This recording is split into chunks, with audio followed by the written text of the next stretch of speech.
evening as the swollen River Trent again threatens to swamp dozens of villages. Sandbags, boats and tractors have all been used to protect lives and homes. The Trent has been in flood since Tuesday when it threatened to engulf Burton-upon-Trent. The next day it was the turn of Long Eaton and then Nottingham to face the waters. Today the focus of attention has been the historic town of Newark. Our reporter Andy Johnson is just outside the market town in the tiny village of North Muskham. Andy.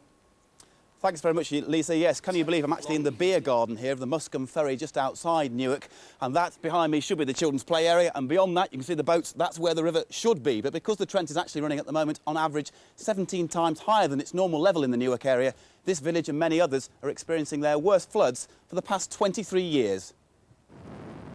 Newark-on-Trent is now more Newark-in-Trent. It's difficult to see where the river ends and the land begins. Mile upon mile has been submerged. A few miles north and villages like Collingham are experiencing their worst floods since 1977. Makes you wonder what's happening in the world today. What's happening to the environment, that's the biggest thing, I think. Water levels rose alarmingly quickly, in feet rather than inches.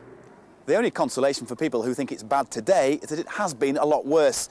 That's the flood level for February in 1977 here in Collingham, but come up here and see just how bad it did get in 1795.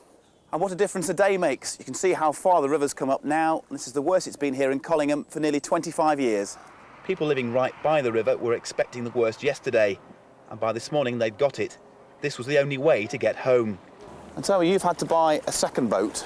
That's right. Why is that? Because the lane gets cut in two different places and you just can't move boats easily between both sections of the lane. And you live right down on the river itself. How bad are things with you? It's about a foot up the road, up the walls. There's a bit of damage to furniture, but we managed to avoid a lot of damage. With more floodwater due to flow down from Derbyshire and Nottinghamshire, it's going to be some time before conditions improve. Yes, thanks very much. And joining me now here in the beer garden is Peter Moore from British Waterways and George Sproston, who's a local resident here in North Muskham. If I can start with you, Peter, you've been out all day, every day for the past few days. How bad have things been? As bad as I've known them on the River Trent in my time. We've been dealing with all sorts of various incidents, evacuating people, making sure these pleasure crafts and others like them are secure and safe. And you say as bad as they've been. I mean, can you give me an idea of how bad it is historically? Because we've had bad floods in 77 and 47, haven't we? Yes, it's certainly approached 47. Wasn't quite as bad, but of course different factors are involved. But certainly as bad as I've known it, and staff have worked for 35, 40 years on the waterways, I've seen nothing like this in such a short time. Any respite, any end in sight for us? I don't think there is initially. The water is slowly dropping, but we've got a lot of clearing up to do. The whole region has been involved in these clear up procedures, and there's a fair way to go yet. We're just in the hands of Mother Nature and the weather.